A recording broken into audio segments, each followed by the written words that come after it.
पुढची बातमी पाहूयात। नीट पेपरफुटी प्रकरणात सीबीआयनं आणखी एका आरोपीला अटक केली आहे। सीबीआयनं मनीषा हवालदारला पुण्यातून अटक केली आहे। मनीषा हवालदारनं फिजिक्सचा पेपर लीक केल्याचा आरोप आहे। तर एनटीएनं तिला पेपर प्रक्रियेसाठी तज्ञ म्हणून नियुक्त केलेलं होतं। तिच्याकडे भौतिकशास्त्राच्या प्रश्नपत्रिकांपर्यंत पोहोचू शकत होती आणि यापूर्वी अटक झालेल्या मनीषा मांढरेसोबत मिळून तिनं भौतिकशास्त्राचे काही प्रश्न लीक केले होते। हे सर्व प्रश्न तपासण्यात आले आणि हेच लीक झालेले प्रश्न नीटच्या पेपरमध्ये आल्याचं आढळलंय। पेपरफुटी प्रकरणाशी सहभाग लक्षात येताच सेठ हिरालाल सराफ महाविद्यालयाच्या विद्या प्रसारणी सभा या संस्थेनं मनीषा हवालदारला तात्काळ निलंबित केलेलं आहे।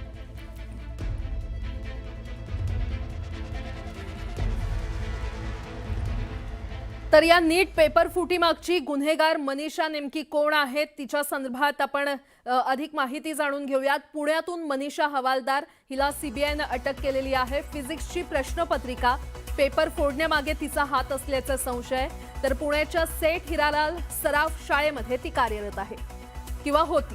नीट परीक्षा प्रक्रियेमध्ये एक्सपर्ट म्हणून तिची नियुक्ती करण्यात आली होती। फिजिक्सचे प्रश्न मनीषा मांढरेला पाठवण्यात आले होते। मनीषानं दिलेले हे प्रश्न प्रश्नपत्रिकेशी जुळलेले आहेत अशी देखील माहिती समोर येते।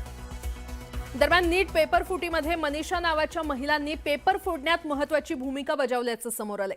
एक दोन नव्हे तर 3 मनीषांनी पुण्यात राहून देशभर हे पेपर फोडण्याच्या कामात सहकार्य केल्याचं समोर आलेलं आहे। सुरुवातीला ब्युटी पार्लरमध्ये काम करणाऱ्या मनीषा वाघमारेनं मध्यस्थीची भूमिका बजावली, तर वाघमारेनं मनीषा मांढरे नावाच्या शिक्षिकेचाही पेपर फुटीमध्ये सहभाग असल्याचं समोर आलंय। सीबीआयनं मनीषा मांढरेला अटक केल्यानंतर शाळा प्रशासनानं तिला निलंबित केलं, तर आज मनीषा हवालदार नावाच्या महिलेला देखील ताब्यात घेण्यात आलंय। मनीषा हवालदारनं फिजिक्सचा पेपर लीक केल्याचा आरोप आहे। त्यामुळे पेपर फुटीमागच्या या मनीषा काय होत्या हे सीबीआयच्या तपासातूनच समोर येणार आहे।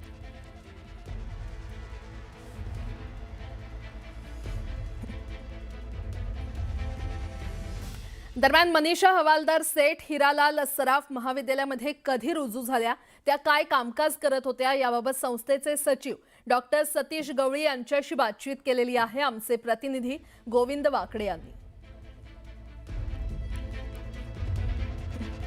ज्या पद्धतीने अटकेची बातमी तुमच्यापर्यंत पोहोचली, पहिली प्रतिक्रिया काय होती आणि मनीषा हवालदार नेमकं यांचं नीटचं कनेक्शन काय आहे तुमच्यापर्यंत पोहोचलेलं? नाही, आम्हाला तर खरं ते हे मीडियाच्या माध्यमातून कळलं मनीषा हवालदारांनी असा उद्योग केलेला आहे। प्रथमतः आम्ही या विद्यार्थ्यांशी अशा प्रकारचा खिलवाड केल्यामुळे त्यांचा निषेध करतो आणि कुठल्याही गोष्टीचं असं आम्ही समर्थन त्यांचं करणार नाही। आणि 6 वाजता त्यांना अटक झाल्याचं आम्हाला कळलं, तोपर्यंत या नीट काय आहे हे आम्हाला माहिती नाही। संस्थेला त्या तिथं काम करतायत त्याबद्दल त्यांनी आम्हाला कधी कल्पना दिलेली नाही।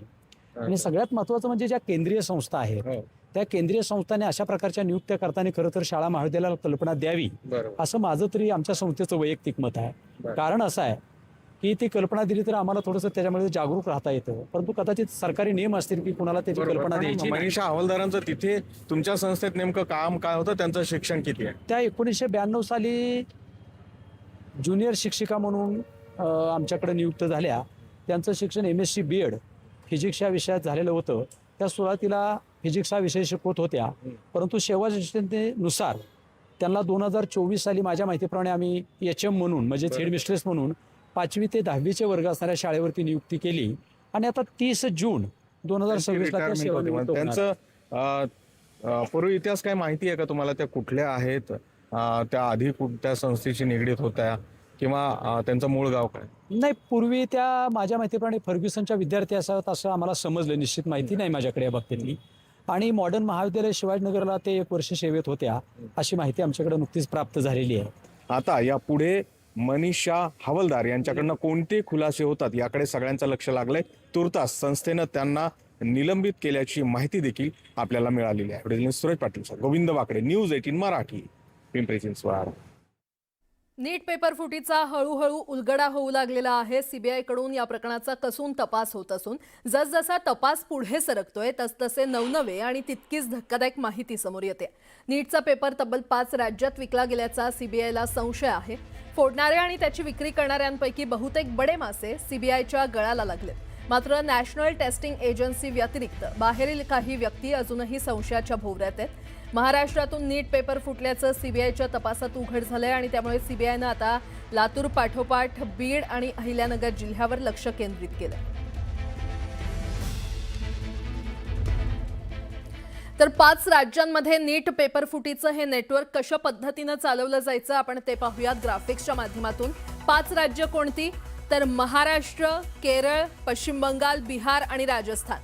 महाराष्ट्रात पेपरची छपाई होत असल्याचं समोर आलेलं आहे आणि त्यानंतर राजस्थानमध्ये पेपर सर्वाधिक विक्री झाले अशी देखील माहिती सध्या तपासातून समोर आलेली आहे. महाराष्ट्रातून हे पेपर सर्वात आधी राजस्थानमध्ये गेले, तिथे या पेपरची सर्वाधिक विक्री करण्यात आली आणि त्यानंतर बिहारमध्ये लाखोंनी म्हणजे हे पेपर लाखोंनी विकत घेतले गेले, लाखोंनी त्या पेपरची विक्री करण्यात आली. बिहार, पश्चिम बंगाल आणि केरळ इथे लाखोंना नीट पेपरची विक्री करण्यात आली. बिहार नंतर हाच पेपर पश्चिम बंगालमध्ये पोहोचवला, तिथे देखील लाखोंनी विक्री या पेपरची करण्यात आली आणि पश्चिम बंगाल नंतर हा पेपर केरळमध्ये विकण्यात आला, तिथे देखील हा पेपर लाखोंनी विकला गेलेला आहे. तर ही ती 5 राज्य आहेत, राजस्थान, महाराष्ट्र, केरळ, बिहार आणि पश्चिम बंगाल.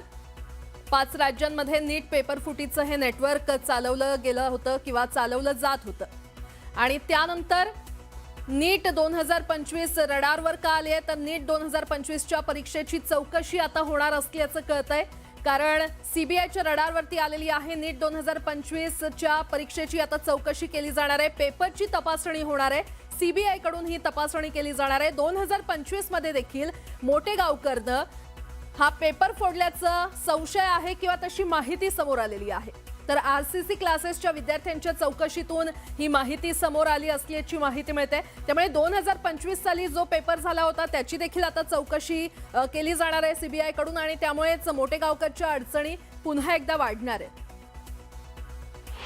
खरं तर मूळ हे सरकारचा दोष आहे. काय करतायत देशाचे शिक्षण मंत्री? झोपा काढत आहेत, त्यांना काही अक्कल नाही की 10 वर्षामध्ये 25 वेळा जर नीटचा पेपर फुटतो आणि त्यावर जर त्या सिस्टममधील लोकच त्यामध्ये इन्व्हॉल्व आहेत तर मग मंत्री म्हणून काही जबाबदारी आहे की नाही? आणि थोडी तरी लाज असती धर्मेंद्र प्रधानांना तर त्यांनी राजीनामा दिला असता, पण ते राजीनामा देऊ शकत नाहीत कारण नैतिकता नीतिमत्ता या सरकारच्या मंत्र्यामध्ये नाही, कुणामध्येच राहिली नाही. केंद्रीय शिक्षण मंत्र्यांचा राजीनामा घेतला पाहिजे. महाराष्ट्रात पेपर फुटले, राज्याच्या मुख्यमंत्र्यांनी जबाबदारी घेतली पाहिजे. काय करताय? हां, तुम्हाला धमक्या नाही ते तुम्हाला रस्त्यावरती आणून लोकांनी जाब विचारला पाहिजे. नीट पेपर फुटी प्रकरणी पुण्यातून अटक करण्यात आलेल्या मनीषा हवालदारवर कॉलेज प्रशासनानं कारवाई केलेली आहे. सीबीआयनं शुक्रवारी पुण्यात आणखी एकावर कारवाई केली आहे. मनीषा हवालदार यांच्यावर निलंबनाची कारवाई करण्यात आलेली आहे.